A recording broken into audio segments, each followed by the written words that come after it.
UN Deputy Secretary General Amina Mohammed commends President Buhari's zero tolerance for political violence.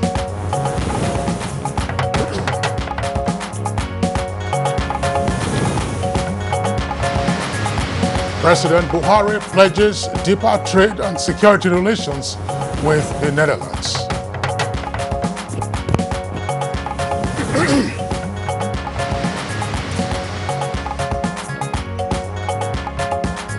Son of former chairman of Pensions Reform Task Team Faisal Maina makes bail on presumption of innocence.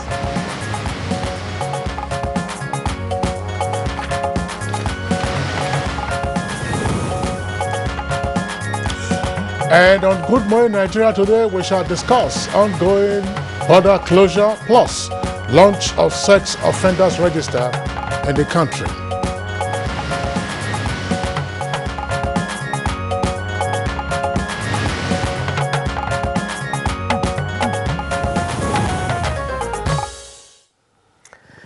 A national database and register dedicated to naming and subsequently shaming rapists and sex offenders in the country has been launched by the National Agency for the Prohibition of Trafficking in Persons. It is the first of its kind in Nigeria, and I tell you, I'm excited about that because Nigeria has taken that step in the right direction. There's no doubt about that, Rhoda, that millions of Nigerians, women, activists, and indeed several others will be just as excited. And there was a petition that was floated in March urging the Nigerian government to implement a countrywide sex offenders registry to name and shame sex offenders anywhere they are in the country. And obviously, the government responded positively to that agitation. And I tell you, Kingsley, indeed, it is commendable. It is commendable. The online register will contain information about people persecuted for sexual violence since 2015, and is also expected to publicly be accessible and help public bodies and law enforcement agencies conduct background checks to identify repeat sex offenders when they are arrested. Now, some 15 non-governmental organizations are working with NAPTIP, that's the Agency for the Prohibition of Trafficking in Persons, on this particular project. And they have support from the British Council to monitor reported cases of sexual abuse and provide updates to the online register at least every month. And I guess this can be compared to that of the United States of America, where the National Sex Offenders Public website is coordinated by the Department of Justice, enabling every citizen to search the latest information from all 50 states of America, including the districts of Colombia, Puerto Rico, and the native tribes for the identity and location of known sex offenders around them. The site will also help parents make sure there are no sex offenders living in their neighborhood. That's very important. I'm sure you know there have been reported cases of sexual violation of minors, of daughters, of course, which relate to incest, and indeed of aged persons. But most importantly, the register will help parents better protect their children. And you know, some weeks ago, we had discussed sexual violence on Good Morning Nigeria, and all the guests spoke against the rising number of rape and related cases. Plus, unfortunately, the failure of the legal system to mete out justice, as it were, expeditiously, protection of the victims, plus, again, stigmatization of the victims, coupled with their exposure to their alleged abusers. The unfortunate thing is that the majority of the sexual molestation and abuse cases are hardly ever prosecuted. But if this goes online now, they will have nowhere to hide. And you know who else and of course, Kingsley, you know who else has nowhere to hide, you know, anymore. We're talking about the hundreds of suspected alleged smugglers and illegal migrants reported to have been arrested since their flank were known wide open by the Nigerian border closure. Most of all, the loopholes Nigeria is reported to be losing money from to smuggling and other vices have been blocked. Now, the closure has also revealed that some of Nigeria's neighbors have not been compliant with the ECOWAS protocol on transit as it concerns Nigeria. Now, it turns out the Minister of Information and Culture was at the semi-border a few days ago, along with some other government officials, to assess the situation. And he has quite some interesting stories to tell Nigerians about what he saw during the course of the visitation, and they will join us later in the course of the program. It's on that note, we'd like to welcome you to this edition of Good Morning Nigeria, reaching you as always live on the network service of the Nigerian Television Authority. We're here at the Abuja Headquarters Studios. My name is Kingsley Usadolo. And I'm Rhoda Anonam. As usual, we have our complimentary segments of the program, including the newspaper review, we have business and others. As always, the news comes first, and Comfort Amadu is here with us for the morning news. Comfort, good morning. Good morning, Rhoda and Kingsley. Good morning, Nigeria, and here's the morning news. Nigeria and the Kingdom of Netherlands have pledged to deepen and expand the highly beneficial relations between the two countries in critical economic sectors, especially trade and investment and security. This is contained in a communique issued after the high-level engagement between President Muhammadu Buhari and the visiting Prime Minister of the Netherlands, Mark Rutte. President Buhari and I will work hard to make sure that together we seize those opportunities. And I'm looking forward to that future together between the Netherlands and Nigeria. But can I also say that I look forward to working together with President Buhari, because we have really struck a relationship which I value. The Deputy Secretary General of the United Nations, Amina Mohammed, has thrown her weight behind efforts by the National Assembly to put an end to hate speech phenomenon in the nation's bodied polity, describing it as desirable. Addressing journalists after an audience with President Muhammadu Buhari, the UN deputy described also appreciated President Muhammadu Buhari's zero tolerance for political violence in the country. Condemning the recent loss of life of a woman in politics in Kogi State, the fact that he has shown zero tolerance for it and insisted on an investigation for us is important, especially as we start this week that looks at gender-based violence in all its ramifications. And in another development, the Deputy Secretary General of the United Nations, Amina Mohammed, has said that more commitments need to be done in the support for the decade of action in achieving the Sustainable Development Goals. She said the major concern is the uncertainties which climate change is causing the world. The GA took some stock taking on the SDGs 5 years in. We are not where we ought to be. We're considerably off track across the globe. It's a global agenda. And as we come to Nigeria, we continue to advocate for the support for the Decade of Action, which starts next year, and that we look at the cooperation framework we have with you. President Muhammadu Buhari has transmitted a letter to the Senate seeking approval of the 2019 and 2020 budget estimates for the Niger Delta Development Commission. The request is in fulfillment of Section 18 of the NDDC Establishment Act. A very good sign that we are operating at the same frequency with the executive arm of government, that we are in a hurry to deal with matters of budget. Meanwhile, the House of Representatives has resolved to investigate alleged security breach and violence during the November 16 governorship elections in Kogi and Bayelsa states. There shall be no reference to any political party in the report, so that such is not used against whether it's PDP or APC in court, and we allow the courts to do their work. In the meantime, President Muhammadu Buhari has tasked governors of all progressive Congress to devise practical ways of improving key infrastructure by exploring natural and human resources towards development of their respective states. This is contained in his message to the 3rd FGPGF Pali in Jos. APC governors held the federal government progressive governors Pali on policy to review what has been achieved in the last few years from the last Fadi and what we do going forward. Away from that, the Federal High Court sitting in Abuja has admitted to bail Faisal Maina, the son of the former chairman of the defunct pension reform tax team, Abdul Rashid Maina. Justice Okon Aban granted the bail application based on the constitutional provision on presumption of innocence on the part of the accused.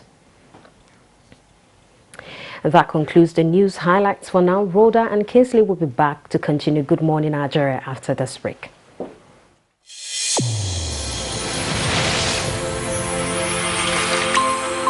The new edition of TV Guide is out, exclusively taking a look at the traditional television and new media. Are they comparable or complementary? Media industry players give perspective on the trends, progress, challenges, and the way forward. Find out on this compelling edition of TV Guide. Expository interviews with stars of the team within our space. Becky Madojemo of NTA, Utibe Umore of AIT, Nifemi Oguntai of TVC, and a host of others. TV Guide, your indispensable companion, also feature Iya Medina. I'm the CEO, Managing Director of Iya Medina Sister Restaurant. I choose to serve. Shut up your mouth. Let me finish. A TV drama series on NTA. Let's get to meet the characters behind Iya Medina. This edition also presents exciting features on tourism, culture, entertainment, sports, health, and lots more. Grab a copy at the vendors near you or any NTA station nationwide. TV Guide, your indispensable companion.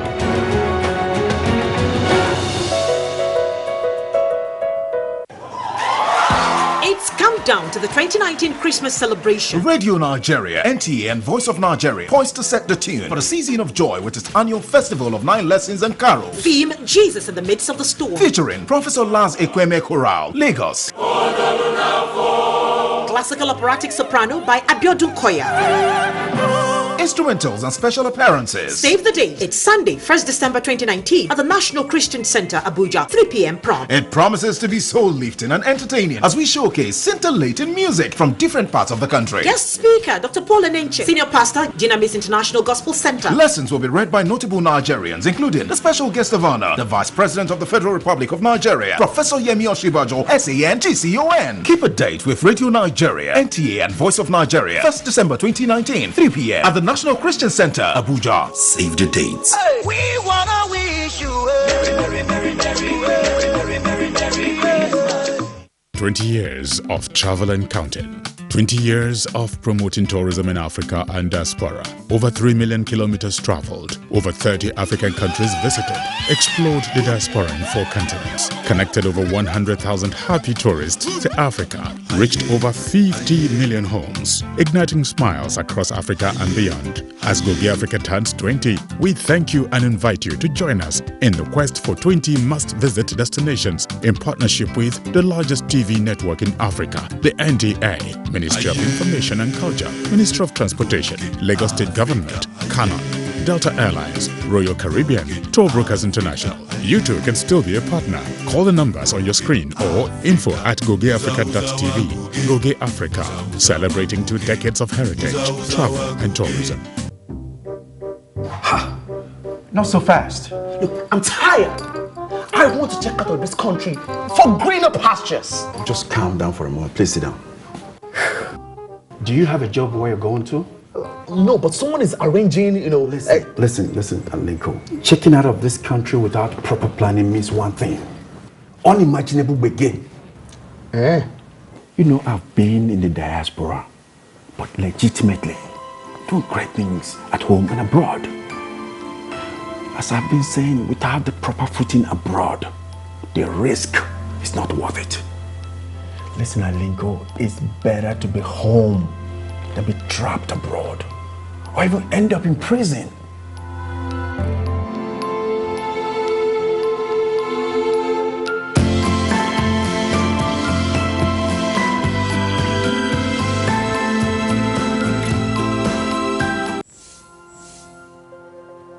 My name is Balaunti. I'm the Managing Director of Petroleum Product Marketing Company, a subsidiary of NNPC. There are significant price discrepancy between Nigeria and its neighbors across Africa. There's a discrepancy of between 150 to 250 naira. That creates an incentive for arbitrage, whereby smuggling triumphed by taking petroleum products across the neighbors so that they can be sold at higher price.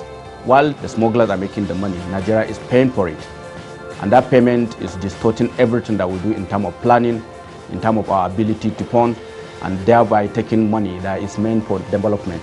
The introduction of this Operation White will have a reduction of close to 6 million liters on daily basis, which it will take an average of 150, translate to a saving of over 1 billion naira every day. That is the benefit of Operation White, and we have started seeing the great benefit. All right, you're welcome back, and you're still watching Good Morning Nigeria. Now let's talk business as Chimaobi Walter takes us on the business package.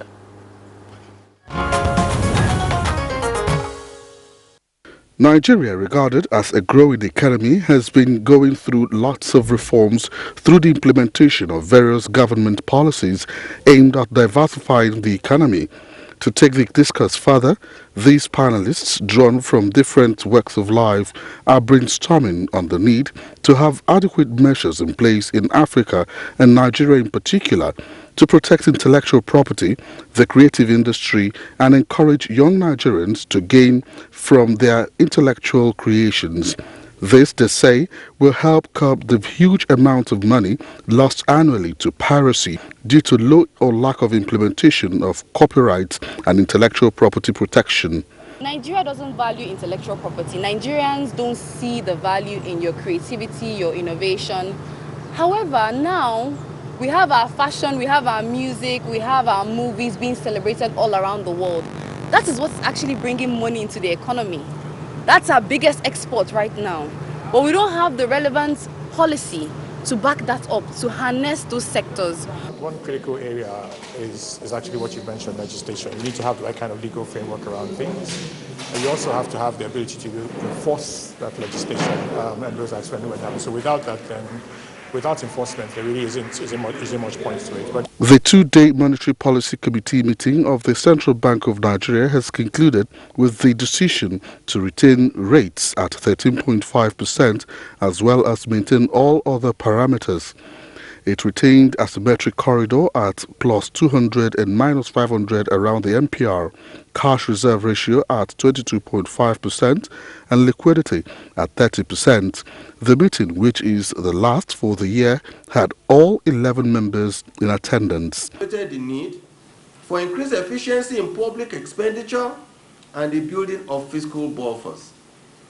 On the impact of the recent closure of the Nigerian land borders on domestic food prices, committee noted that any upward price movement arising from the closure was reactionary and therefore temporary. Moreover, significant investment has been made over the last 3 years to sustainably increase domestic food supply. Analysts had predicted that the MPC would leave benchmark unchanged to spur economic growth in the fourth quarter of the year. The committee also noted that the bearish trend experienced in the capital market since the beginning of November is an attestation to the sustained stability in the equities market. Here is a graphic representation of closing figures on the floor of the stock exchange.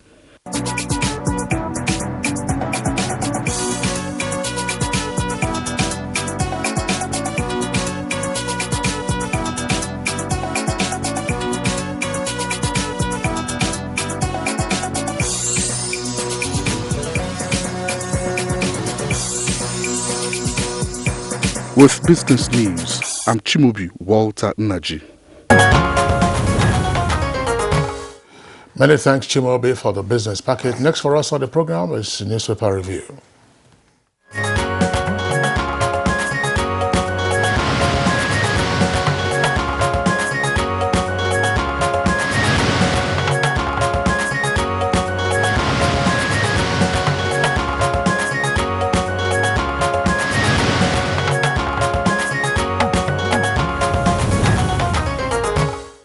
All right, Bayo Atoyebi is here with us again this morning to give more insight into our review. Bayo, good morning. Good morning, Rhoda.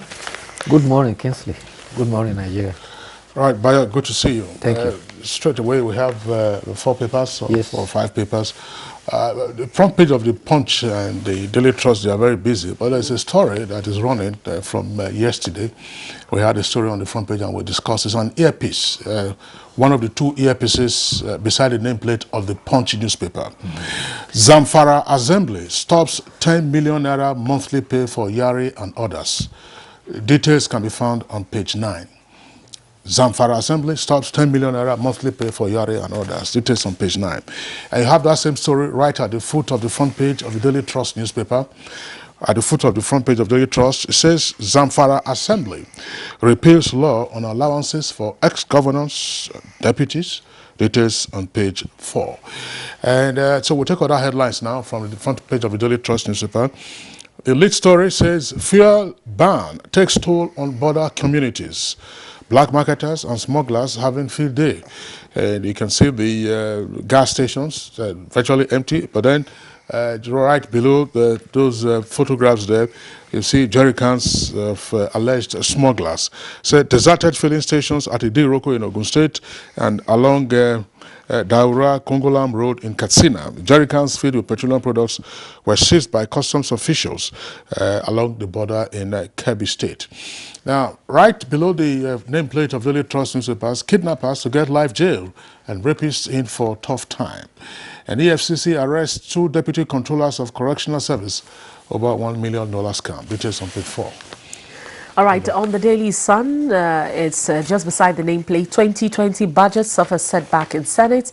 Committee defers submission date of report. That's on page 6. It's just beside the nameplate. And the big story on the Daily Sun this morning, Bayelsa Guba presidency slams Lamido over claims. And that's on page 12. Obasanjo opens up on border closure. Obasanjo opens up on border closure, says Benin. That's Benin Republic must mend ways with Nigeria. That's the lead story for the Daily Sun this morning. It's on page 10. Now, let's look at other stories. Just beside the picture story there, NDDC presidency, Senate heads for showdown. Buhari submits 2019-2020 estimate as lawmakers for non-inauguration of board. And Dasuki Gates, May 2 knows February 25th as court delivers judgment. And DSS arrests kidnappers of Justice Wosu Iheme. That's on page 4. And below that, Guba polls, that's a Kogi Guba, UN flays killing of PDP woman leader as reps probe election violence. That's on page 10 and page 12 of the Daily Sun. The picture story there is that of President Muhammadu Buhari welcoming the Prime Minister of Netherlands, Mark Rutte, to the villa yesterday. And below that, efforts to buy uniforms, flying suits from Cross River Garment Factory. That's a good one. And that's on page 40. All right, Bayo, let's begin with the story that Kingsley began with. And that's a story from Zamfara. Yes, indeed, Zamfara State had the fastest law that has ever passed in its existence. The Zamfara State House of Assembly repealed the law allowing huge allowances for governors and deputy speaker and deputies. The law was presented on the floor of the House. It passed the first reading, second reading, and during plenary, it was passed to the committee. The committee went into committee session and returned to plenary, and that law was passed. As it stands, that law has now been repealed. It may be recalled that about 3 months ago, the former governor, Abdulaziz Yari, wrote to the governor to indicate that he had not been paid his allowances of 10 million naira a month. And since he left office in May 29th, he had only been paid twice, and he was demanding the backlog of payment. So Honorable Musa Dosara was the one who proposed the bill, and the bill has been passed now, waiting for the assent of the governor. On the floor of the House heard that the Zamfara State could not afford to pay 700 million naira, which is the annual total commitment, if that law was to continue. And the state could not afford such huge amounts of money. Meanwhile, it may be recalled that at the end of May 2015, about 20 governors and deputy governors had to be paid their severance allowances. And that is what, in fact, governors are entitled to. severance allowance of 300% of their basic salary. And for 20 governors and deputy governors, the Revenue Mobilization and Fiscal Commission had to pay about 4.68 billion to 20 governors who had completed, and deputy governors who had completed their terms. The other interesting story, and running story of course, is the story of the IPPIS. The Punch reports that officials of the Accountant General of the Federation Office have arrived at various universities to commence IP's registration.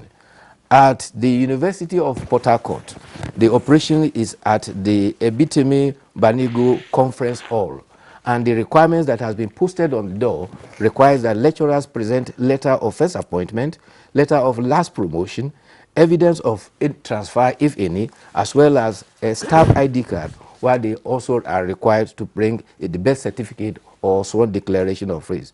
A Congress of the University of Academics in Port Harcourt has issued a communique directing all its members to go and register and enroll under the IPs. However, the Academic Staff Union of Nigeria Universities has directed its members not to comply with the registration. The representative of CONUA said that there is a danger with the Nigeria university system, and that both the government, parents, and the university academies need to rescue the university academic system from what he described as a precipice. He said that ASU has a tendency to incite members to embark on strike as a means of resolving industrial action. This is endangering higher education in Nigeria, and therefore the coordinator of the Port Harcourt wing, Dr. Ovunda Ihunwo, and the secretary, O.O. Mbasili, enjoined their members to ignore the stand of ASU and register. At the Abuja University, it is said that about 200 workers have so far completed the process and they are awaiting biometric capture. However, none of the 200 is an academic staff. At University of Ibadan, University of Benin, and University of Nigeria and Nsukka, ASU members are adamant and resolved that they will not participate. Okay, two issues here. The IPPIS, which we just talked about. The story is also there on the front page of the Punch newspaper. Above the nameplate, it says IPPIS, that is the kicker, unregistered lecturers may forfeit December salary. Details of that story can be found on page 22. Now, back to the Zamfara Assembly. You recall we discussed the issue yesterday and on the newspaper review segment, and of course the Zamfara House of Assembly has taken the step that it has taken, with the more revelation that the state was going to be spending some 700 million naira on allowances, not on pension. Yes, on allowances and not on pension.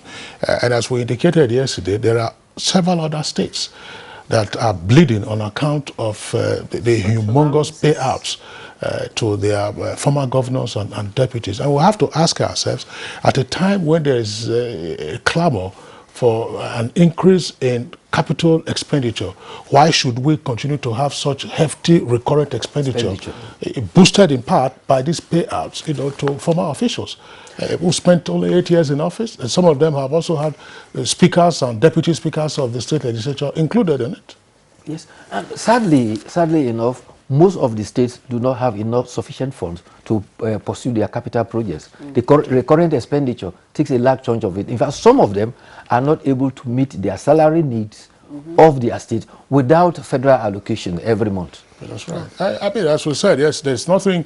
The Zamfara incident only came about because of the letter that was made public, written by the former governor. As we indicated, 10 million naira every month as personal allowance. I mean, there are many ways you can use that money. Let us assume you pay 500,000 naira to Zamfara students, Zamfara indigents who are students in institutes of higher learning. That means every month you can pay 20 of them bursary. Every month, they just say 20 of you, okay, take this 10 million, another 20, take another 10 million, another 20. In a year, you'll see how many of them, we have the benefit of their bursary. Bayo, let's take other headlines very quickly. Right.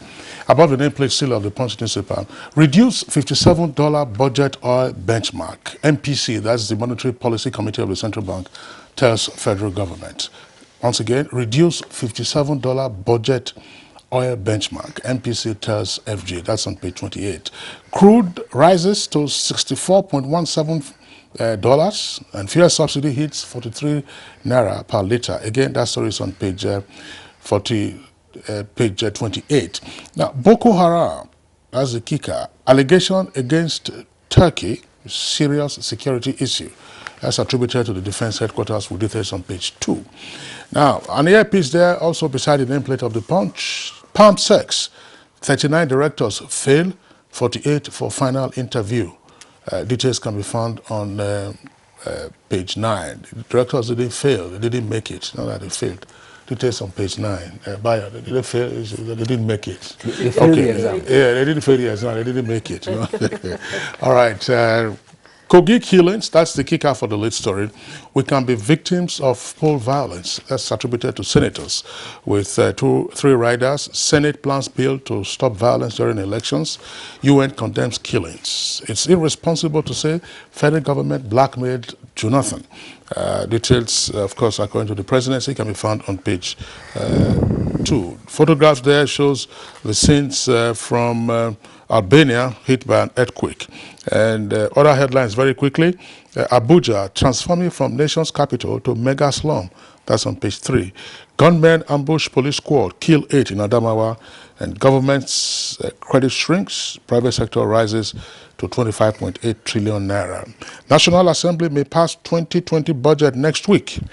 And Dasuki's detention. Panel to resume disciplinary hearing against Attorney General of the Federation itself. All right, before you continue, Bayo, let me just quickly take the editorial for this morning, and it's on constituency projects. Of course, it's titled, it's on the New Telegraph. That's our editorial this morning. The New Telegraph, constituency projects of controversy.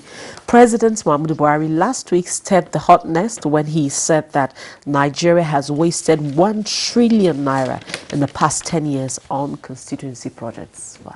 Well, before we go to the constituency project, let's quickly look at the story that Kingsley read earlier on. That is the situation in Kogi. Christian Association of Nigeria has pleaded with Independent National Electoral Commission and the security agencies to live above board in the rerun election that is coming on in Kogi West on Saturday. Director of National Issues, Reverend Samuel Owolabi, says citizens in those states are rattled with the violence, gunshot, ballot box snatching and vote buying.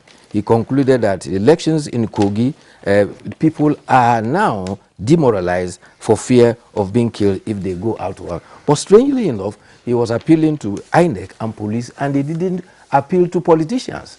INEC does not organize thugs, police does not organize thugs, and it is politicians who insist that policemen should not carry arms when they are in election duty, because such will scare away voters.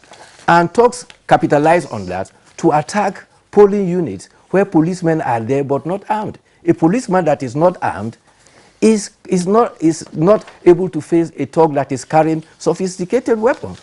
So the plea should actually go to the politicians. And accordingly, the chairman of the Jamaat Nasratul Islam, Usman Bello in Kogi said, had appealed to politicians that they should have the fear of God and allow politics to be played according to the games.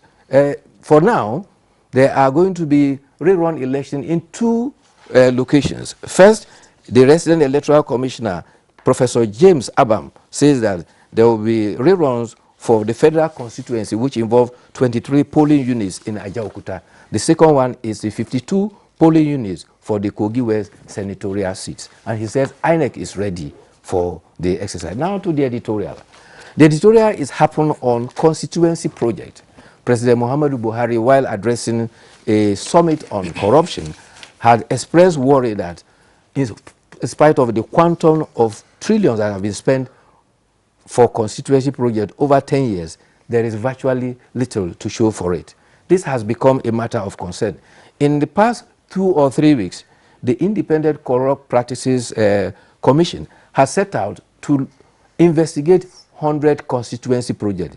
They discovered over 400 constituency projects.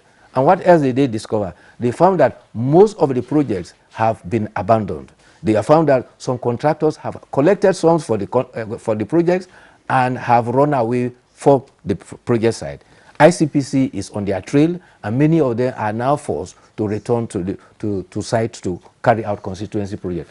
Constituency project is the initiative of members of the National Assembly to enable their constituencies feel the impact of governance. And therefore, they propose constituency projects which ministries, departments, and agencies are supposed to execute. It is not supposed to involve the legislators.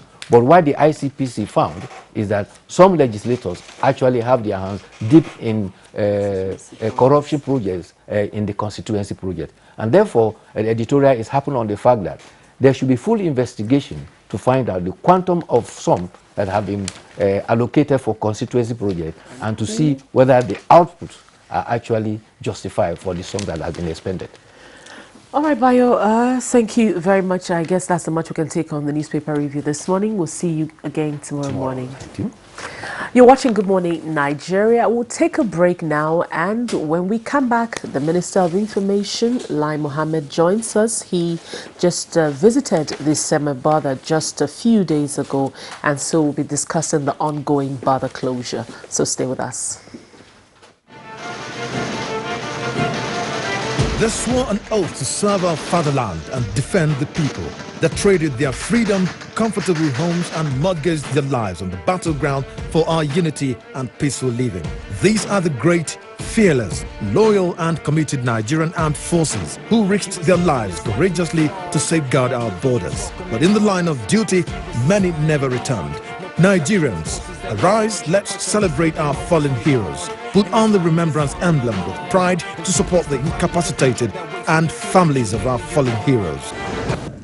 It is indeed befitting to honor the memory of the gallant hearts and men who paid the supreme sacrifice to keep the country united. President Muhammadu Buhari enjoins all ministries, parastatals, religious and corporate bodies to donate generously to the Emblem Appeal Launch. Send your donations to these accounts. Account name, Emblem Appeal Launch. Account number 393-200-7526. EcoBank Nigeria PLC.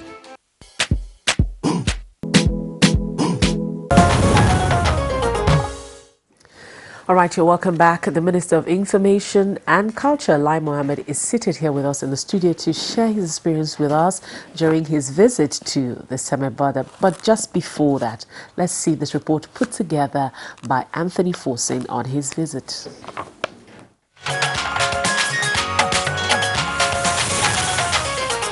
Seme border is a settlement in Nigeria on the border with Benin Republic. 20th August, the federal government of Nigeria announced the commencement of a joint border security exercise codenamed Exercise Swift Response in 4 geopolitical zones of the country. It is being coordinated by the Office of the National Security Advisor. The idea is for a more robust securing of the nation's borders in a bid to equally strengthen the economy and address other transborder concerns.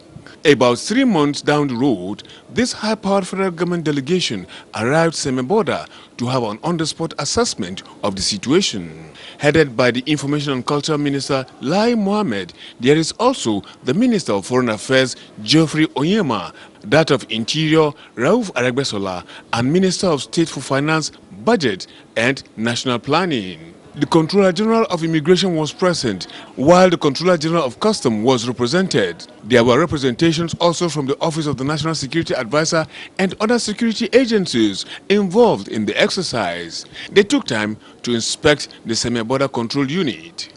As at the time of the visit, no activity was going on there, but over 1,000 trucks conveying various goods were seen parked on this huge land within the premises. The Information and Culture Minister said since the closure, the Nigerian customs revenue has shot up by 15%.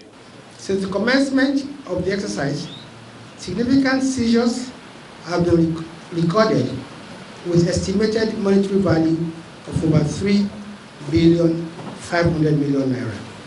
On smuggling of rice and other items, the minister said it has reduced drastically.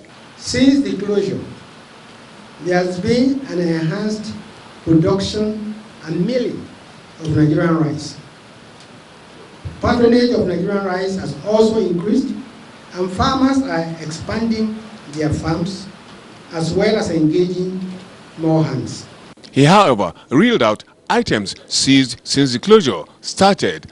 Sadly, however, the minister said Benin Republic and Niger are not doing enough to ameliorate the situation that led to the border closure, as statistics from the ongoing exercise points to that fact.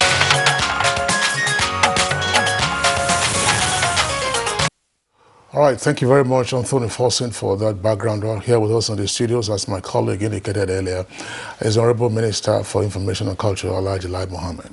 Honorable Minister, a pleasure to have you again on Good Morning Nigeria. Thank you. Good morning. Good morning, Nigerians. All right, so we had your briefing there immediately after the visit, but you have had enough time to also reflect on what you saw, along with some of your cabinet colleagues and other senior government officials who were there. Give us an assessment of what you found. Thank you, Kingsley. I think it's important to understand the background to the partial closure. Over the years, there have been attempts by the Nigerian government to ensure that there is legitimate transit trade between Nigeria and her two neighbors, especially Niger and Benin Republic. The three countries belong to the ECOWAS, community, and the ECOWAS protocol on transit goods is very, very clear.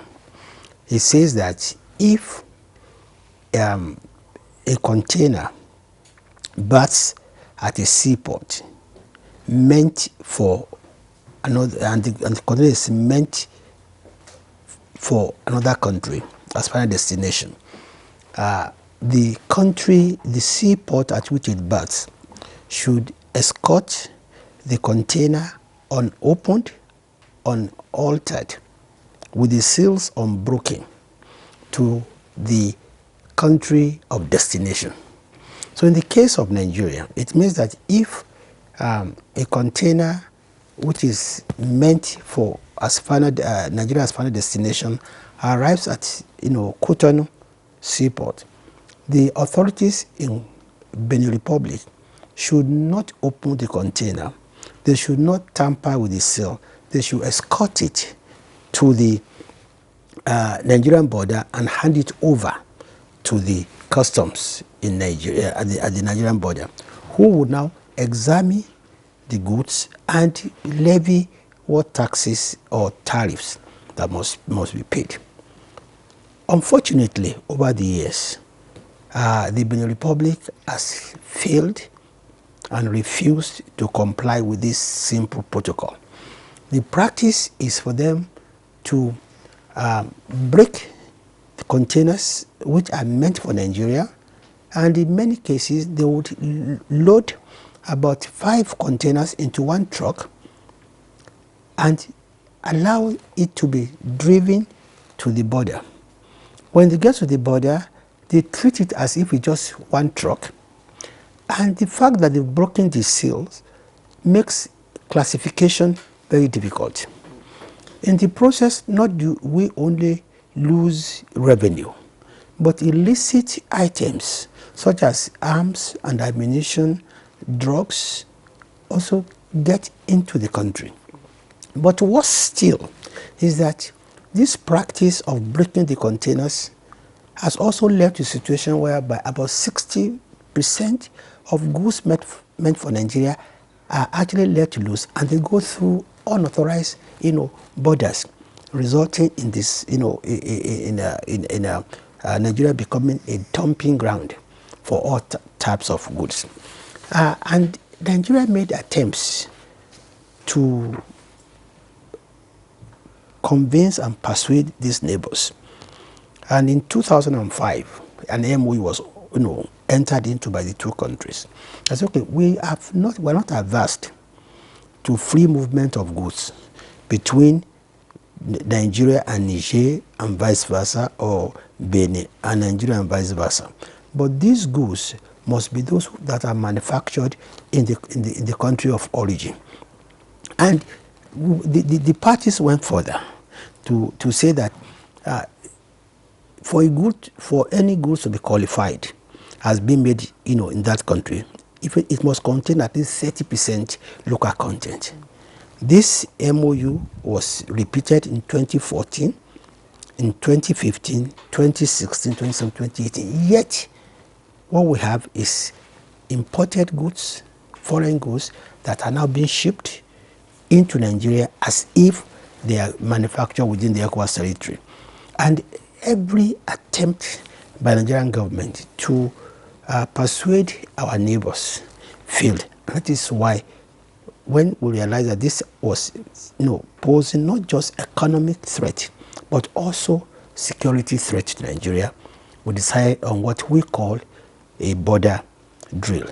And we must correct the impression. It's not total closure, because there's free movement of persons between the hours of 6 a.m.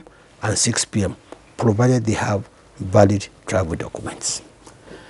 All right, just as Kingsley indicated, from your visit so far, what has been the impact of the closure, especially at the border? What did you find out?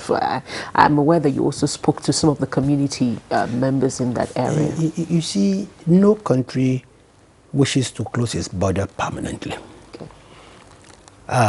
And we just hope and pray that our neighbors will comply with the ECOWAS treaty and protocols on transit goods.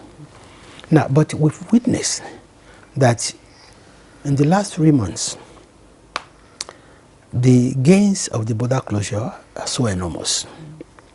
Now, we're not just talking about the economy, we're talking about also national security. But let me start with the economy. Seizures have been made that have a monetary value of almost 4 billion naira within those 3 months. Now, local consumption of PMS has gone down by 30%, which means we're effectively actually subsidizing the consumption of fuel in other countries. Now, revenue from import has gone up by 15%. In addition, and this is very important, our rice farmers have been expanding their farms, employing more hands, and the patronage of locally fabricated and locally milled rice has gone up. Yes, it is true that there's also been a small hike in the price of locally grown rice, but there's no gain without pain, and this is only going to be very temporary. Then the amount of seizure is mind-boggling. Over 11,000 jerrycans filled with PMS have been seized. 37,050 kilogram bags of rice have been seized in the period. 136 bags of NPK fertilizer, some of which have been used for explosives, have been seized. 296 illegal immigrants have been arrested. And amazingly too, we've noticed a drastic decline in banditry and kidnapping over the period. Yes, like I said again, we do not intend to permanently close the borders, but we will not be persuaded to open the borders unless we see positive signs from our neighbors. And frankly speaking, what has happened in the last 2 weeks has not shown that our neighbors are in a hurry to change their ways. For instance, as we speak today, there are 3 ships heading for Kutoni Port, all laden with rice. One is carrying 45,000 metric tons of rice, another is carrying 20,000 metric tons of rice, and the third is carrying 40,000 metric tons of rice.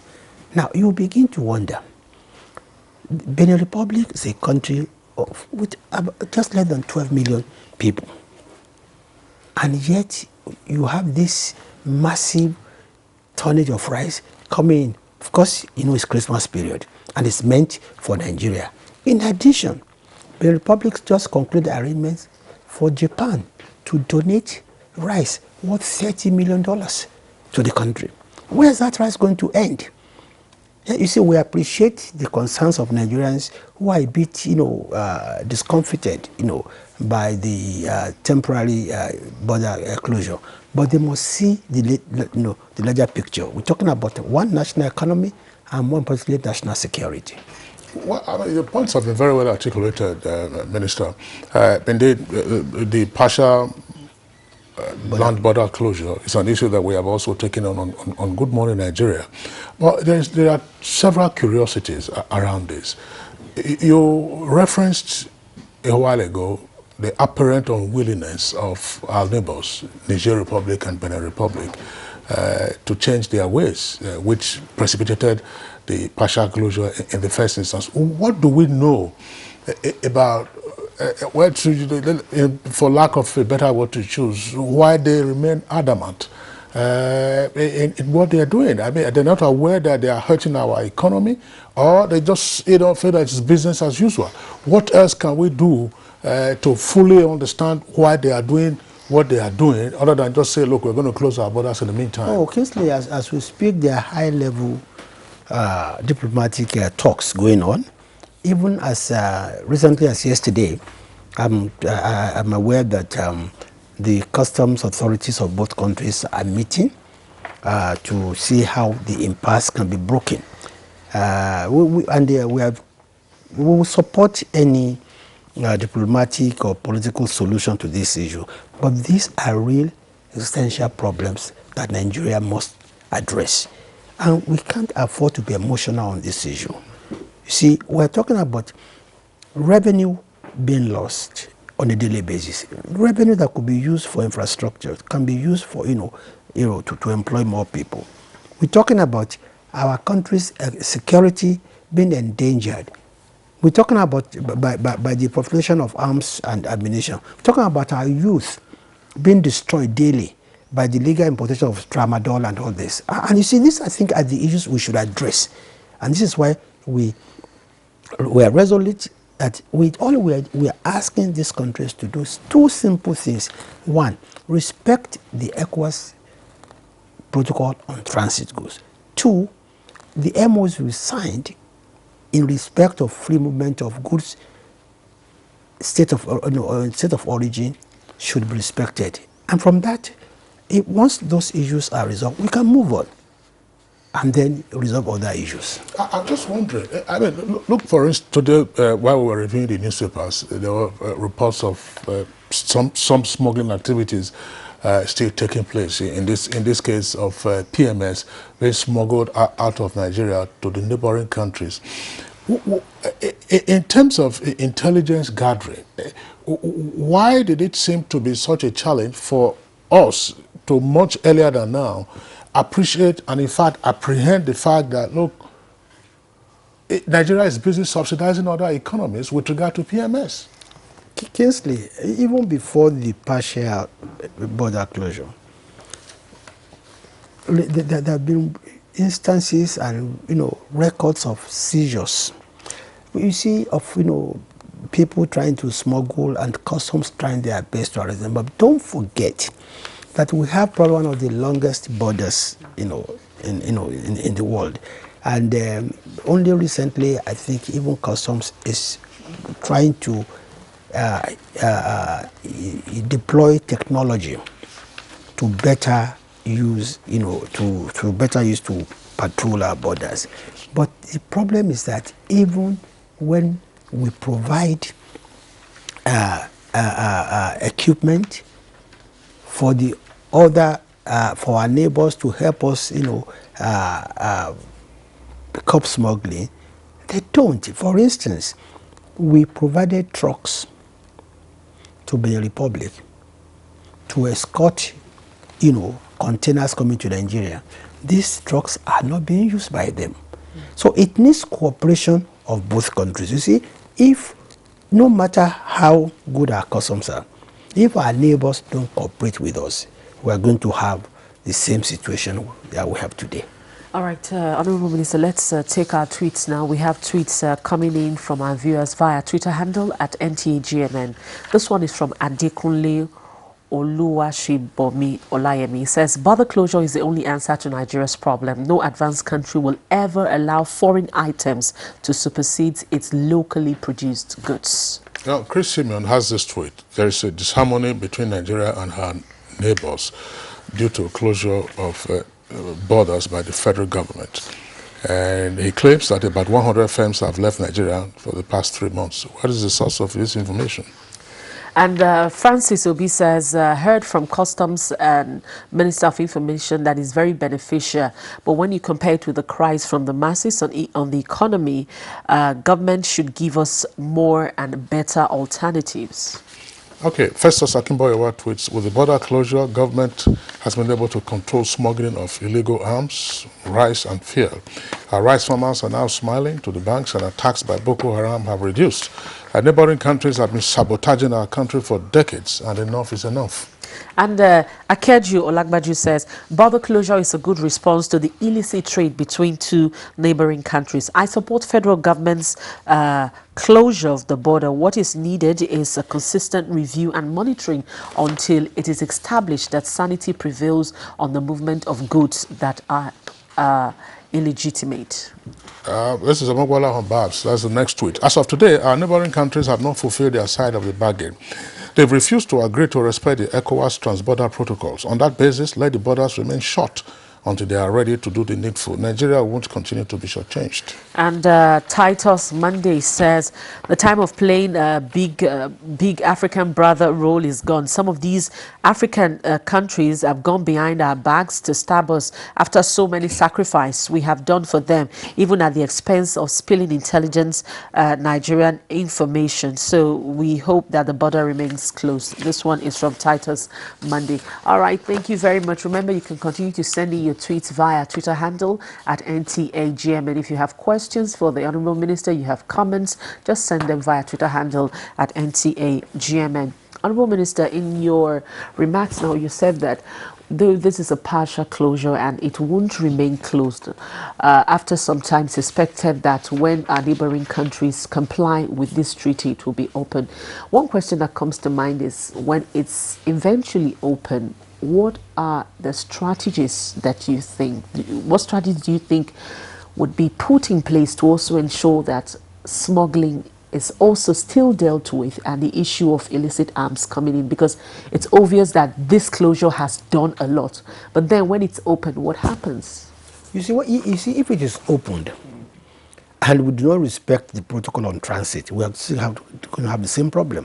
See, what happens is that if transit goods are not handed over to the country of destination, there cannot be proper examination. There cannot be proper classification.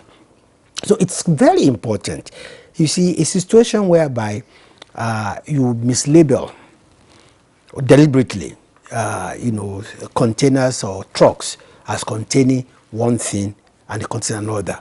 It's the bane of this proliferation of illegal arms and drugs. So once we can address that, then our problem is half solved. The next is that we must also ensure that we now deploy better technology. Thirdly, there must be better synergy between our neighbors. The authorities on both sides must cooperate. And if we achieve this, there will be minimum smuggling. So you see, smuggling, don't forget, it's not just, it's a very complex problem.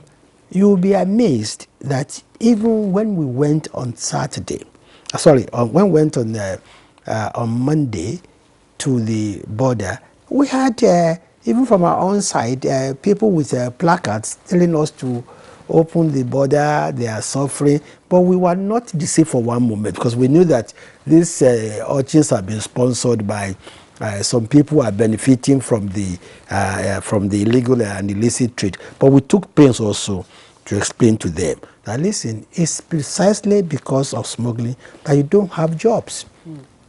But when we had closed door meetings with the customs, a lot of stories, some of them, some hilarious, some quite serious.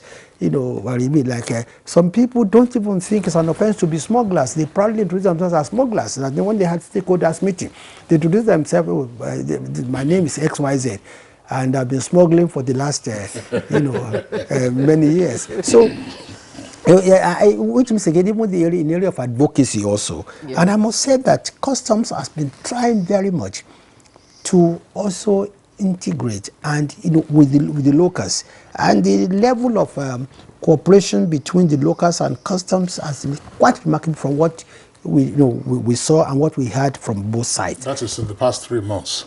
Yes. Since the partial border closure. No, actually even before then. In fairness to them, because when we got to the border, we also met with national rulers, we also met with stakeholders. Everybody came, from around the border. They also had their own issues, of course, and the customs had their own issues too. But generally, I think they all agree that smuggling is not in the overall interest of Nigeria. Okay, Rhoda, the minister is here. I'm sure that, public affairs analysts are quite familiar with the steps taken by some governments of other countries to protect their national interests. The U.S. government, for instance, we saw in trying to stem the tide of drug trafficking into the United States, it's taken action against Colombia in the past. It's taken action against Panama, Mexico, and several other countries. So there's nothing strange about that. But we have also seen, Honorable Minister, subtle pressure and appeals and even blackmail coming from dignitaries and indeed from other persons. The former Ghanaian President, John Mahama, was here pleading and saying, let's reopen our borders. President Obasanjo, as reported now, says no, that our neighbors must learn their lessons. Some Ghanaian traders have also taken the step of closing down Nigerian businesses. Is the federal government under tremendous pressure? And if it is under such pressure, is it likely to buckle? The government is under pressure, no doubt. But, you see, national interest, I think, is foremost in whatever we are doing. It's not personal. We don't want to ruin the very, long-standing relationship we've had with, other countries and our neighbors. But if Nigeria does not exist as a country, there can be friendly relationship with any country. So to that extent, we are asking for minimum compliance, which is our neighbors must obey the ECOWAS protocol on transit goods. Our neighbors must comply with the MOUs we all voluntarily entered into. If we do not, if they don't want to, we must go back and sit down and say, okay, we want the MOUs to be this way. But as it is today, we are waiting for signs from our neighbors that they are ready to comply. I was just wondering, Rhoda, sorry, what is, you are a Nigerian, we are all Nigerian. What is the obsession with rice smuggling? Rice, and we produce local, and our local rice tastes better. What is the obsession? It's so mind-boggling because, some of the videos you've seen of smuggling, people go as far as smuggling rice inside car tank. Yeah, but the tank, what and is the obsession? And you begin to wonder, what is the obsession, really? I think smuggling is a very complex issue. I must say, multifaceted also, and it's a multi-billion-dollar business. Whether in rice, whether in petroleum products, whether in drugs, whether in arms and ammunition. And this is, I think, what most commentators and have not appreciated.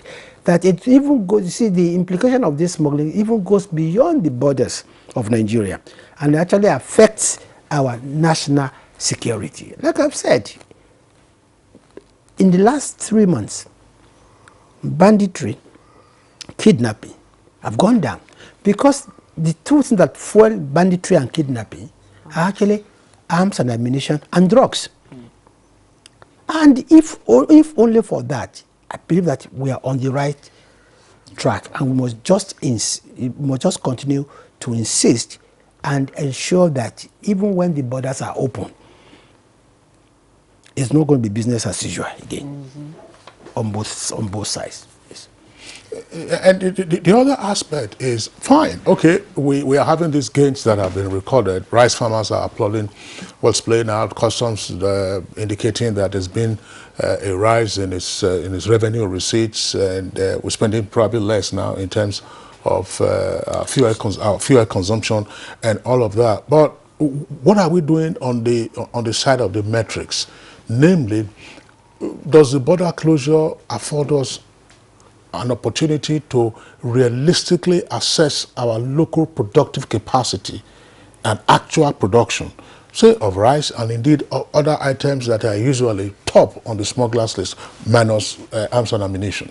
You see, I got a call about 2 months ago, about a month into the closure of the border, from a gentleman who retired as a director in Total and set up a poultry farm in Ibadan. And he called me and he said, please, could you, I want you, because we closed a bit. And he said, I want you to please help me speak to the governor of Central Bank. I need more money to expand my poultry. And I said, oh, you're doing so well. He said, sir, since the border closure, it's been phenomenal. He said, before border closure, I was doing 4,000 bulls a day. Say today, I can't meet demand of 15,000, 20,000 bulls a day. And I said, oh, and it was quite fortunate because I was with the central bank governor. We're having a meeting. And I said, could you repeat this to the central bank governor? Which he did. Now, that is just one example of what is happening, you know, to the local farmers and local entrepreneurs. Now, the rice farmers are so glad that they cannot also meet their own demands. And that's why they're hiring more hands, they're clearing more land. So on the long term, if we are able to curb smuggling, we don't curb smuggling just by, you know, border closure. There are other ways we can curb smuggling, which we are also, looking into. But like rightly said, it is because we have this foreign taste, which is very harmful to us, not just in terms of, economy, but even health-wise. We import rice, which have been stored for years, which most times are unhealthy, and which again are, this rice is heavily subsidized by the countries that are coming, from which they are coming. So then our farmers cannot be competitive.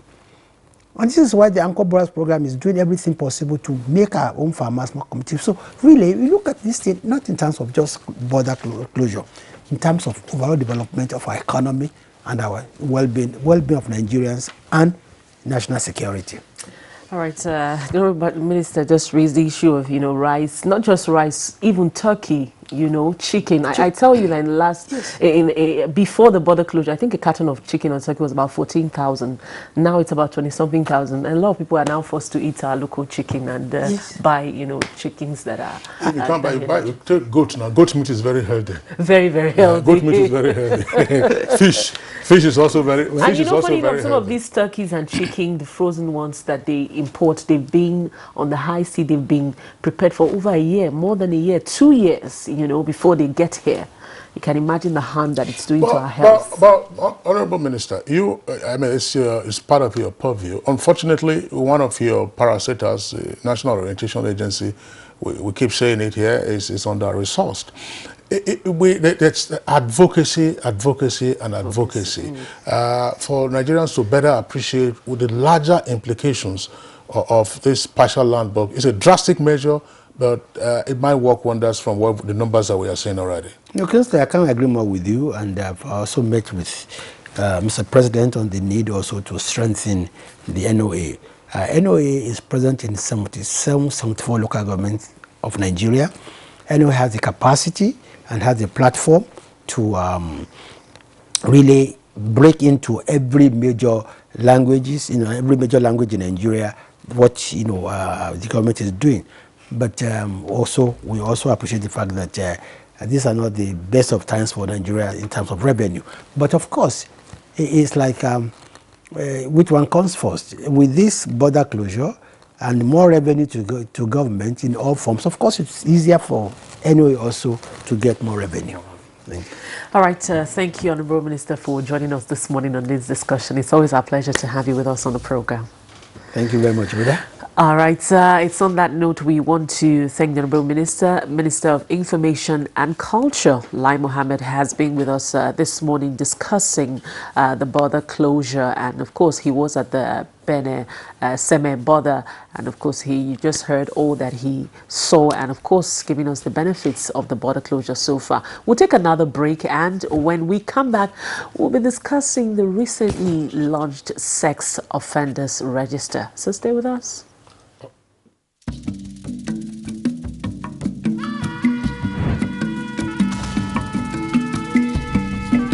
Meet the dreamer. Meet the stylish. Meet the bold.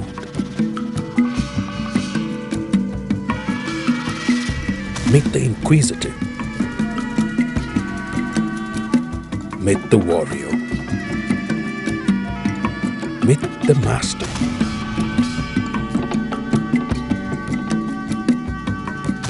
Meet the realist. The challenge is coming.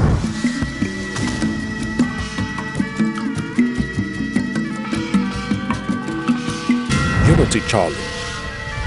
Power, development, and peace. Coming soon.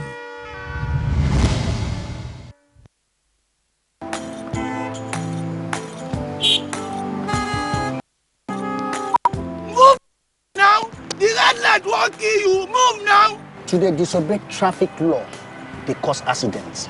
Me, I don't talk, say I no go dey do am again because change begins with me.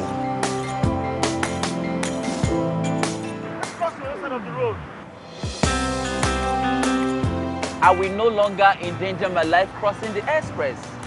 Instead, I will use the bridge because change begins with me. Oga driver, stop this bus now, won't come down. I be one carry me past where they go. Make I dey stop anyhow for road, they cause traffic wahala and accidents. So I go dey stop for the right bus stop because change begins with me. Change begins with me. This message is brought to you by the National Orientation Agency in conjunction with the Federal Ministry of Information and Culture.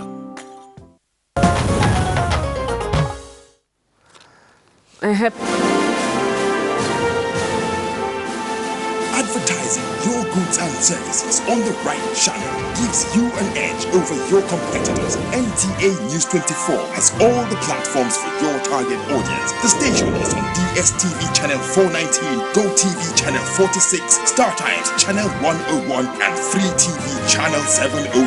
With our digital format and wide range, we can reach your customers in next to no time. We are eager to promote your business, goods, and services. So partner with us for a very rewarding business experience. For more information, please call Henry on 0803-379-0884 or visit our office at NTA Headquarters, Area 11, Garki, Abuja.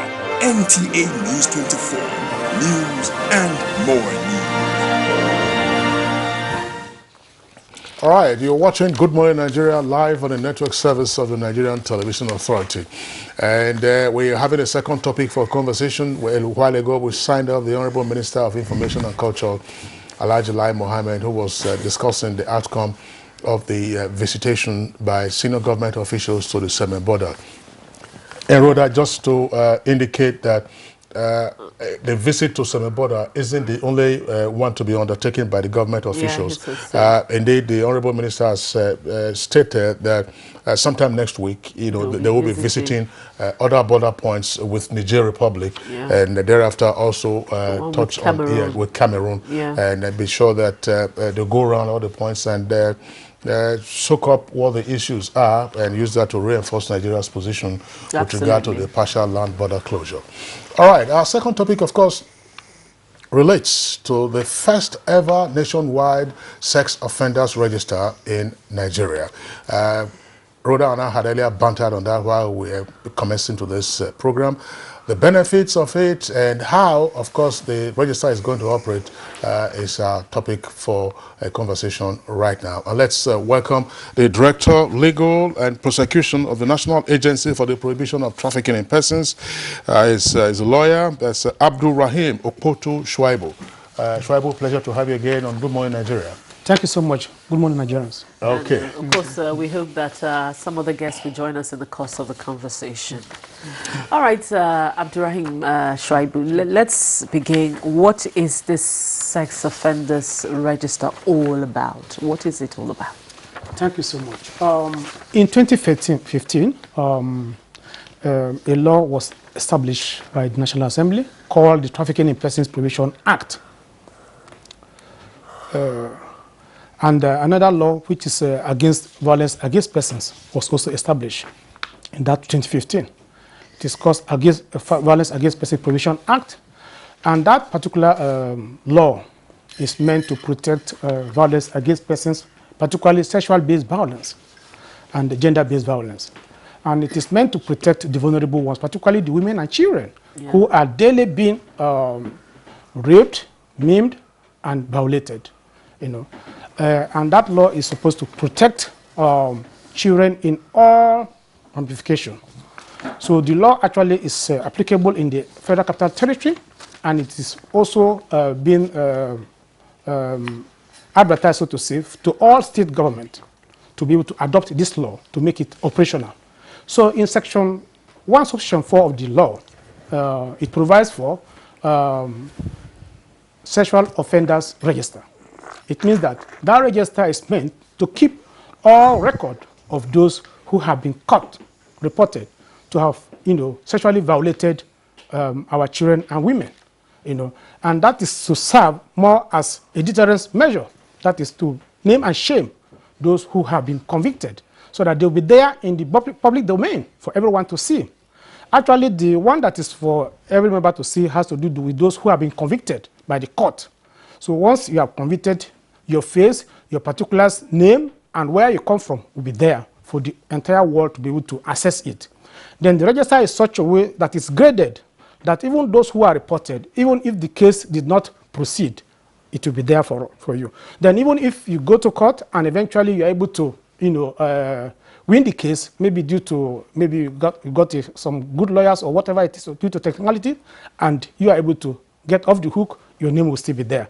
But these other ones are not open to the public, So people can also apply for it before you can get it. Meaning that if you are going to engage a driver, you want to engage a domestic servant, you want to engage gate men, whatever it is, you have to come to NAPTIP to say, please, do you have any information regarding this person I want to engage? Whether he was at one point in time involved in some of this violation of people's children's rights by way of either rape or sexual offenses. So that is meant to really guide how you can employ or those who are employable in your own system. So it is nationally in outlook because all state government, all state authorities are supposed to key into it. So we are working with the Nigerian police, we are working with the Nigerian Civil Defense Corps, we are also working with all security outfits across Nigeria to be able to collect all this record. So once anyone is convicted on sexual offenses issues, it will come into our database for purpose of sharing with other stakeholders. Okay, yeah, I was just wondering, again, explain the scope of the register and the law. Earlier you were talking about it being applicable to only the Federal Capital Territory. Just explain that, because I hope I wasn't mistaken when I said, look, this is the first ever, nationwide register. Yes. Yeah. So let's get that clear. Yeah, quite right, sir. The law, that is the Violence Against Persons Prohibition Act, is applicable to FCT. That is the one we are using at national level. Other states has also adopted that same law. It is similar to the Child Rights Act that was enacted in FCT, applicable to FCT, but other states, about 25, have also adopted it. So it's similar to that. This Violence Against Persons Prohibition Act is being adopted by all states. As at present, 5 states have also adopted it, and more states are going to adopt it. So it's like a stakeholders approach to it. We're all working together. So the reason why this is central to us is that for NAPTIP, we are the one that is depository of the registrar in NAPTIP. And every conviction, every case, all cases that have been done in all over Nigeria, we are networking with all our partners to get all those data on record and feed it into this central register to be shared by everyone. So, sir, it's a multifaceted approach we are adopting right now. So we are not going to compare anyone because the state government cannot, the federal government cannot compare state government on certain issues, but everybody is working together in synergy to ensure that this register is central and it is accessible by everyone. So states who don't adopt it, would you still get data from them or registers from them? Yes, many states, they have different way of, making their own laws. Like in Lagos State, they all long ago has law that they call Gender-Based Violence Act. The law which they are using. Then thereafter, they now enacted another law that has to do with violence against persons. Rivers State has such a law. Ekiti State has such law. Okay. All of them, are also feeding our database with their own record. Okay. So once they have any record, they give us. So we key it into it. It doesn't stop them from having their own state record as well. Okay. But all this record they have, they also give us. We put it in there, and it's accessible to the public. Does it follow from what you are saying that states like Lagos, Ekiti State, Ekiti, Rivers, and others now have their own sexual offenders register? No, they don't have. Okay, or alternatively, is there any state which at present has a sexual offenders register? No. The sexual offenders register is central. They don't have. So, but most of them are actually, engaging in prosecution of these offenders. So when they engage in the prosecution and they're able to get conviction or secure punishment against them, they give us the information for us to be able to key it into this central register. So the central register is one. That is what we are targeting. That is going to be one and to be shared by all. So, but all state governments are doing whatever they have under their own law. But this register is central. That is why it was actually launched on the 25th of this month, this very week, this Monday, by the Vice President of the country, because it's going to give it that political, visibility. That this is what Nigeria as a nation wants. That predators, pedophiles have no place in Nigeria. That this register is meant to keep this record for the entire world to be able to see that Nigeria does not condone violence against women and particularly rape. I'm wondering, so what you're saying now is that I want to really understand, and I'm sure some people are also trying to understand just as I am. What you're saying now is every state has their own law in terms of sexual, offenders. Every state has its own law, but then all states don't have a register. There is a central register, and so it's expected that when issues like this happen over there, they send such information to you and you compute it in the national database. Yes. You see, even as it is presently, it's not all states that has law of violence against persons. It's not all states. And that's why I've measured. I say 5 states has already adopted it. Okay. Many more states are yet to do so. Okay. So now a very high advocacy is being put in place, and we have a lot of partners. We have what we call ROLAC, Rule of Law Against Corruption, and supported by British government as well as EU. They are also working on that area to see that all the states who have not keyed into it are also able to have their own laws, on violence against persons. Okay. So once they have such law, then it will now create a very smooth synergy between this federal government and all the state government to be able to get all this record and information that we can key it into the central base of the National Register. Okay. Yes. You mentioned earlier about how this register is going to work. Before we begin to look at the benefits of the register, why it's important that we have it, you spoke on how it's going to work. There's the one that we we can't access until we request for it. There's the one that we can access, you know, almost immediately. Yeah. Tell us how, give us more details on how it's going to work, in the sense that if I want to, if I want to employ someone, it mustn't be a driver, it might just be a young person who is a professional. Do I go to NAPTIP to say, give me the register, or the register is available online? Anybody can just, you know, open it and, you know, go online and sexual offenders register, and you can see who's there. Thank you so much. Yeah. Well, what I need to explain is that actually the Central Offenders Register is web-based. Okay. It is online. It's an online thing. Okay. You know, you can easily go to, you can Google it and to, you know, come to you. So it is robust and it is interactive. So if you are able to, if you want information, because it is you that actually wants to engage someone, that will need to do a background check. What background check to be checked for you on anyone you want to employ, you apply to us. You know, you need to do the needful. So that if you don't do so, and eventually something arises, you may be actually be, you know, taken as aiding, you know. So for you not to be caught and not to be seen as actually supporting crime, so once you want to employ someone that you are not sure of, or you don't know the whole background, you can do background check with NAPTIP to find out. So the grading, like I've mentioned earlier, has to do with those who have been reported. Okay. If a matter was reported against you, that you have actually committed violence against persons, or you have committed rape, we keep the record. Reported cases to NAPTIP or to any other law enforcement agency, including police, including civil defense, and including local, you know, even at every state. Once you are reported that you have done this, it will be recorded. But then that is not accessible to the people, to the entire public. It's not, you know. So, but we can share it among our sister law enforcement agencies. You know, when we are doing investigation, we are doing verification, we share it and say, this person that has come to us, please, have you heard anything about him before? They'll say yes, they'll say no. So that is, we do it either. Then, for those who want background check, also when we apply, actually we require you to pay a token to be able to have such information. You know? When you say token, before you go ahead, what do you mean? That is, you pay some money, like maybe 1,000 naira. Okay. You know, and say, please, it is. It is, sir. 1,000. Yes, it's 1,000. Actually, when we showcased the Central Offenders Register, it was there in the public. You know? So you pay 1,000 naira and you access it. We give it to you.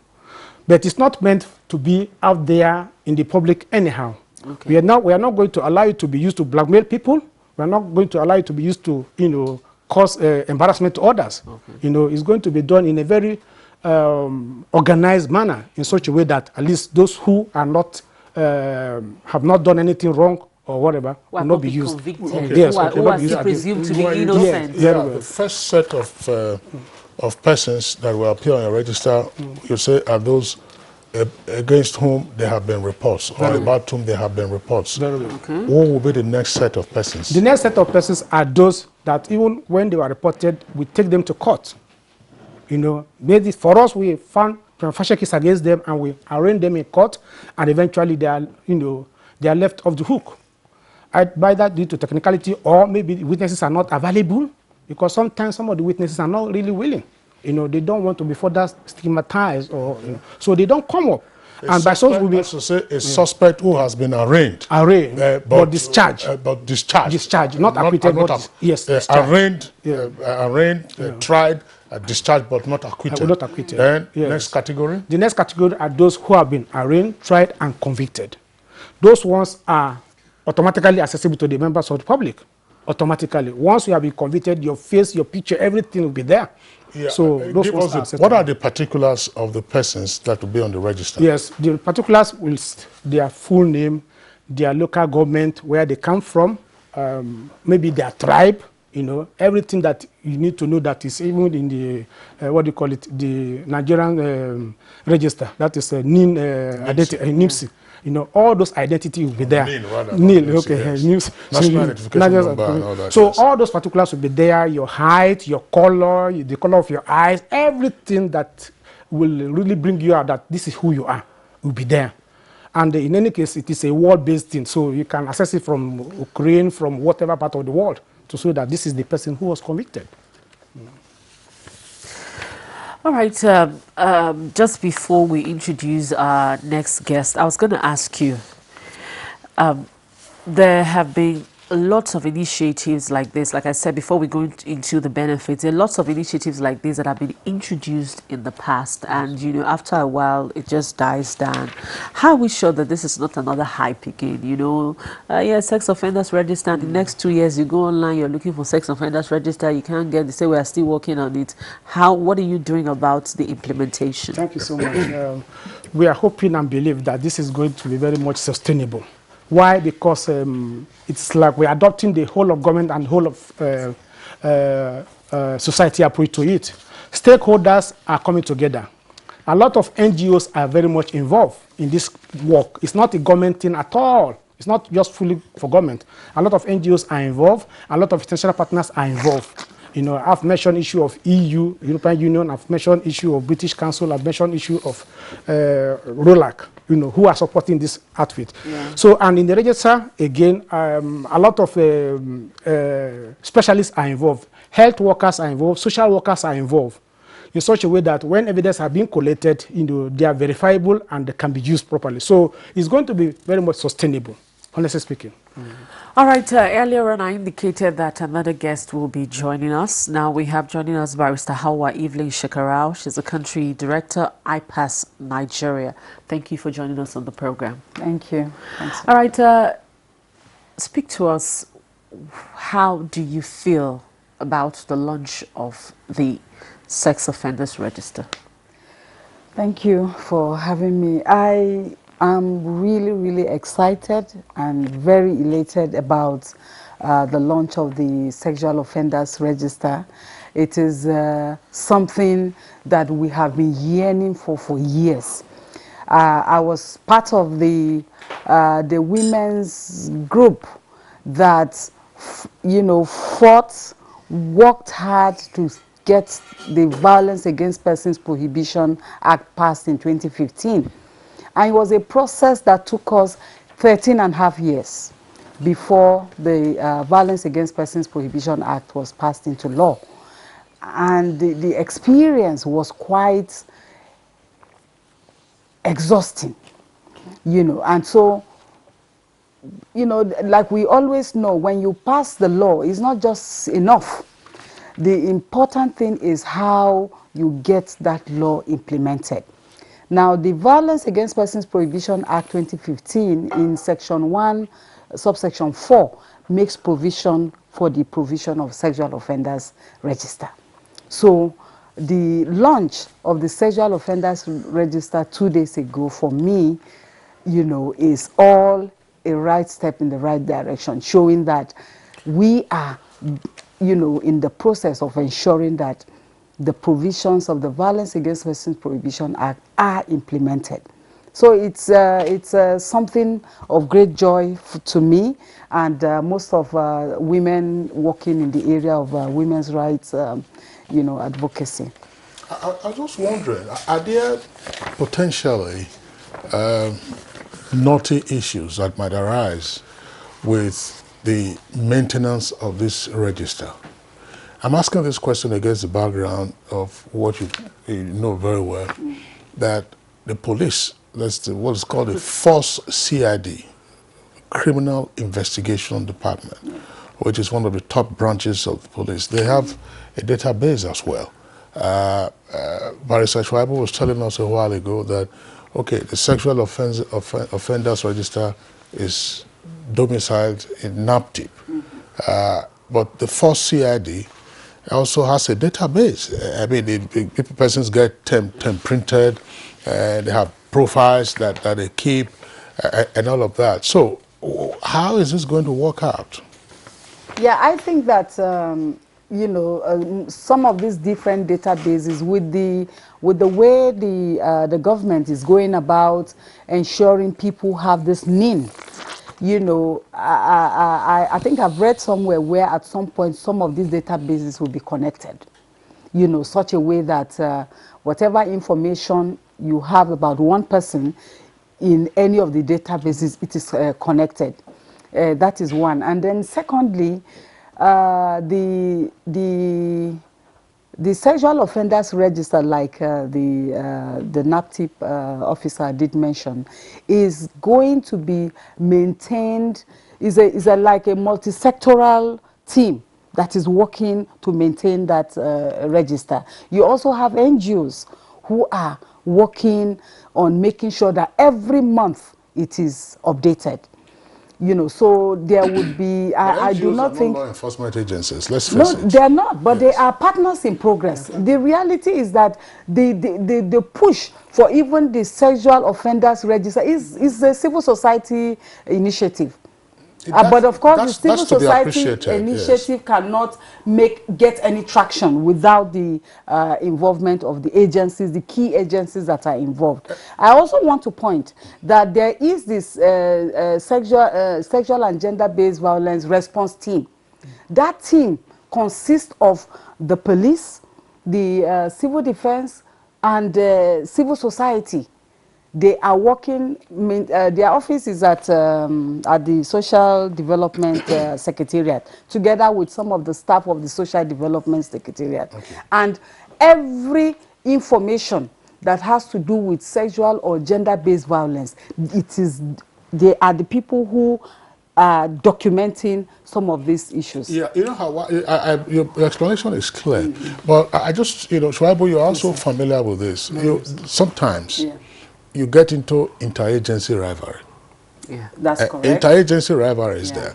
That's why I was talking about the maintenance of this register. Now, when an offense is committed, the police has a gender desk.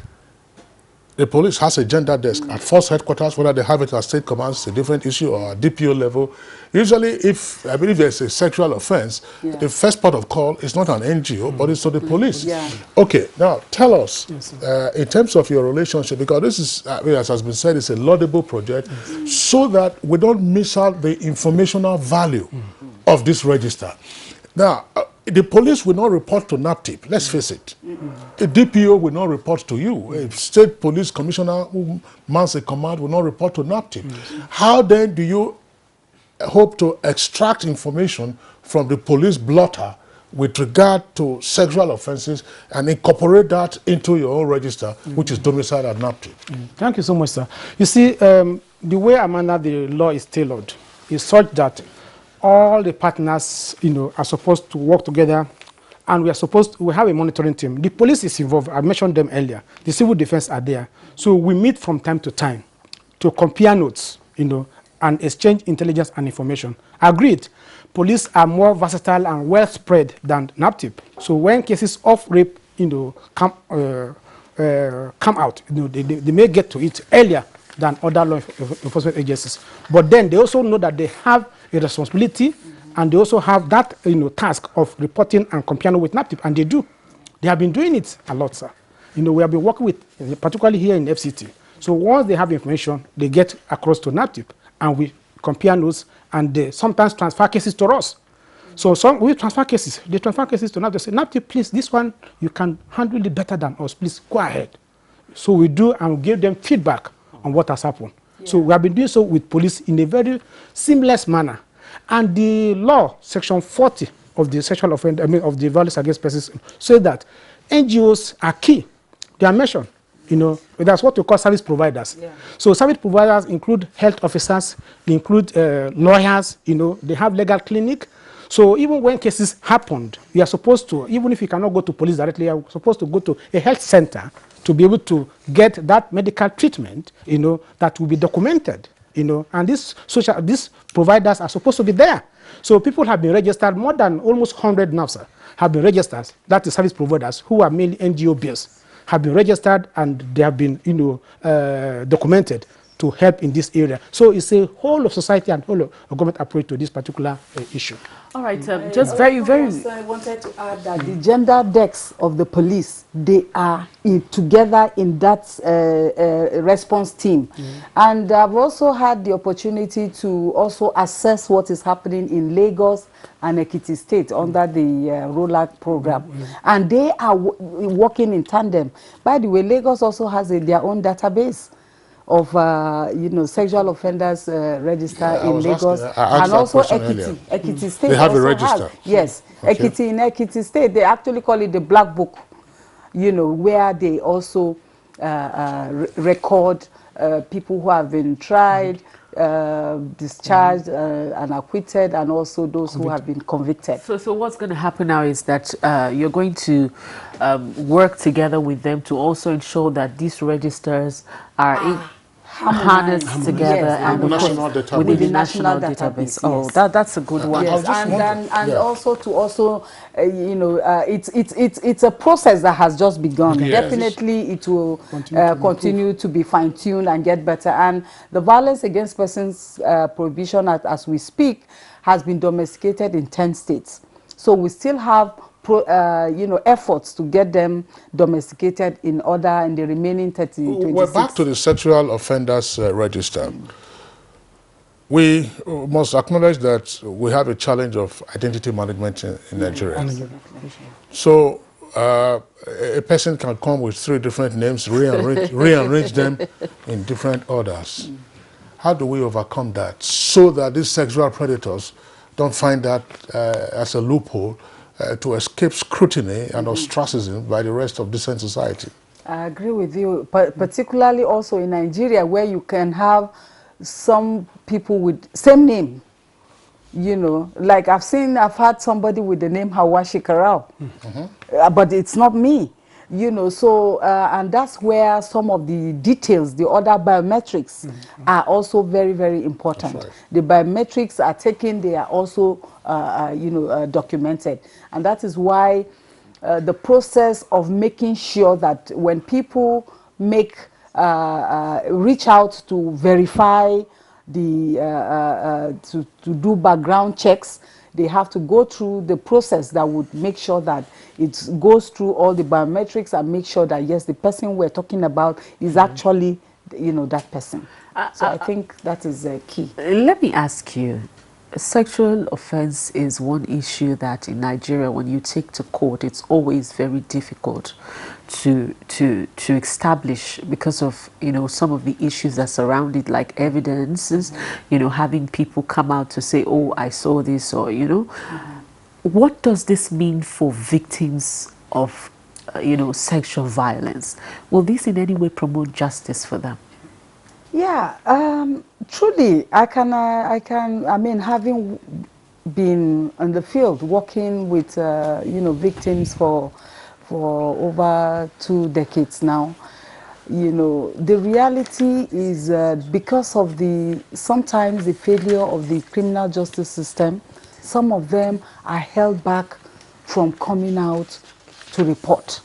We also have the issue of stigma around, especially for the victim, particularly when that victim is a young girl, yet unmarried.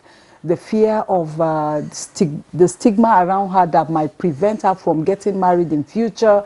And also, very, very important issue again is where the sexual violence is within the family, incest and other stuff. You know, so these are, you know, concerns that we and the women's movement have tried to tackle through sensitization, awareness creation, and advocacy, letting people know that we need to break that culture of silence. People need to come out, you know, and speak up. You remember the Busola saga recently? The whole nation was, you know, people were for and people were against. And the reality is that even for those who are against, they do not seem to understand the issues. They don't seem to understand from the perspective of the victim. It's not easy to come out and say, so person has sexually violated me. Okay, you know, that's right.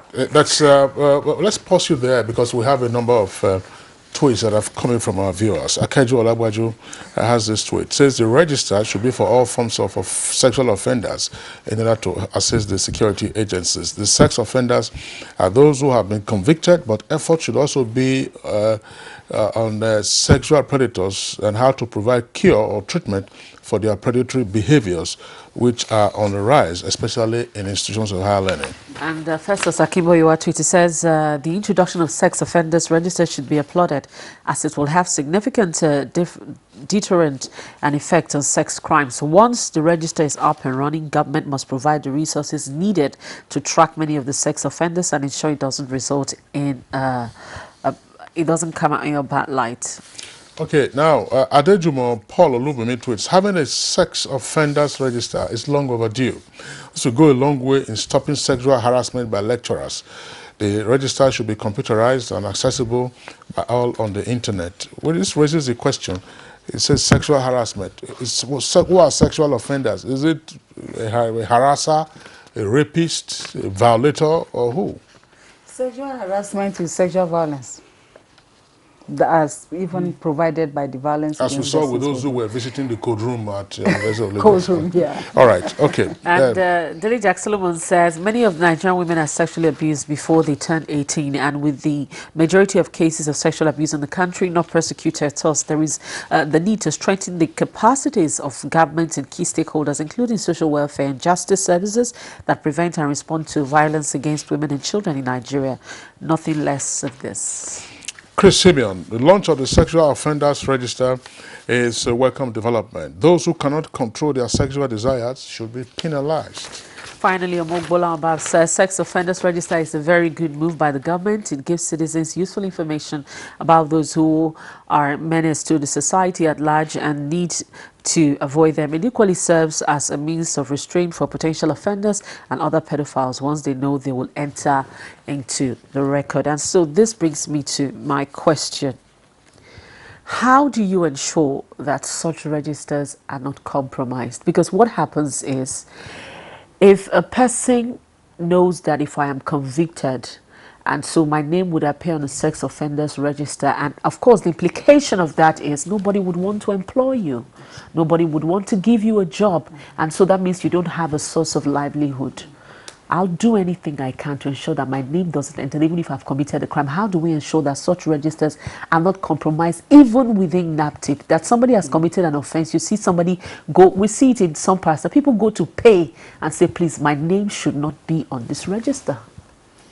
That's a very valid, point you have raised there, and I think that because this sexual offenders register is going to be managed by a multi-sectoral group, it will be difficult for one entity to want to manipulate the process, and it's also web-based and will be monitored by different levels of agencies, including civil society group. I think that it will. I'm not saying that it may not. There will be no attempts, but it will be very, very difficult to listen. And for anyone operative to tamper with that. Okay. On that note, we'd like to thank you, Hawa Evelyn Shekara, Country Director, IPAS Nigeria. Thank you for being with us in Good Morning Nigeria today. Thank you. We also would like to appreciate Abdurrahim Okpotu Shuaibu, who is Director, Legal and Prosecution at NAPTIP. Thanks a lot for being with us. Thank you for having me. All right, so that does it for our second topic for discussion this morning. Let's go over now to our sports desk. Defending world champions Brazil. Nigeria's Sand Eagles' elimination from the FIFA Beach Soccer World Cup was confirmed on Tuesday following a 12-2 drubbing at the hands of defending champions Brazil in their final Group D game. And Nigeria are playing goal-scoring beach soccer. The Sand Eagles leave Paraguay without a point and conceded 28 goals in the country's worst outing in the tournament. And they can't do anything about that. Oh. Brazil went for the kill in the third period, showing their quality as they cranked it up and went on a goal-scoring spree. Rodrigo netted a hat-trick as Brazil wins a comfortable finish top of the group. All right, entertainment is up next. This is Benin, magnificent and extensive. To scholars of history, Benin always conjures up pictures of culture and ancient civilization. Time does not alter these values in Benin. It refines them. So, when the National Festival of Arts and Culture, NAFEST, comes to Benin, it turns out to be a celebration of culture in a home of culture. The spectacle is heartwarming. The participation reinforcing the unifying power of arts. Nigeria is for one speaking with one voice and in one entity.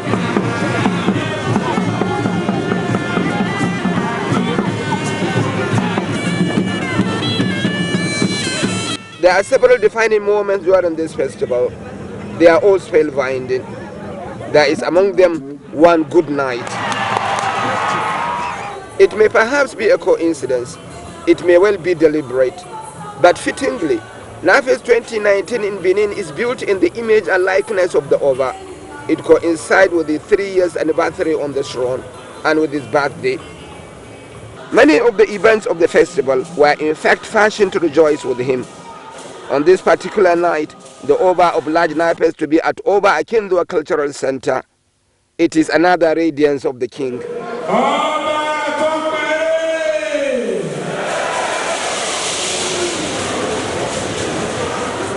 It is not too often people see the Oba of Benin.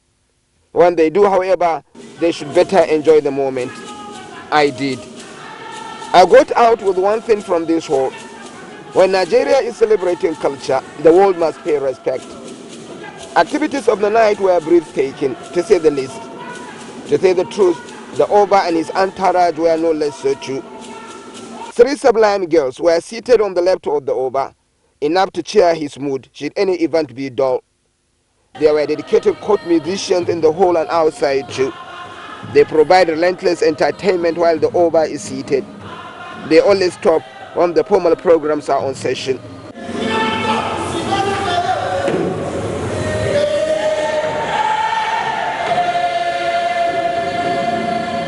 The events of the night were a celebration of Nigerian arts. The Oba was treated to an exquisite fashion parade. It depicts made-in-Nigerian fabrics and the immense sartorial possibilities of beauty, elegance and fitness they offer. In many ways, NAFEST has found within its channels to promote not only culture and art, but enterprise and patriotism as well. It insists that Nigerian fabrics has a stamp of quality, appeal and beauty, and should be celebrated. There was dance drama presentation too.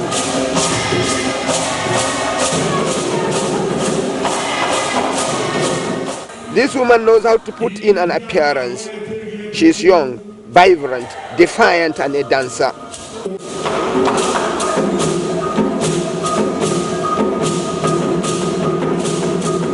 With a clenched fist and determined heart, she emboldened the spirit of womanhood and challenges women to take the gauntlet and assault themselves. Crucially, she is an epitome of Nigerian woman in her hairdo, her dress sense and the energy of her pursuits. The festival goes well into the night, but the Oba must go home. In his royal splendor, he starts home, happily hosted by Nigeria's people of culture, even as he is a symbol of culture himself. Well, that's the beautiful, rich and tradition of the Benin people there. Of course, a beautiful experience there at the just concluded NAFEST in Benin. And that does it on Good Morning Nigeria today. We thank you for watching. We'll be back again tomorrow morning at 7. I'm Rhoda. I am Kingsley Osadolo. Go enjoy the rest of your day.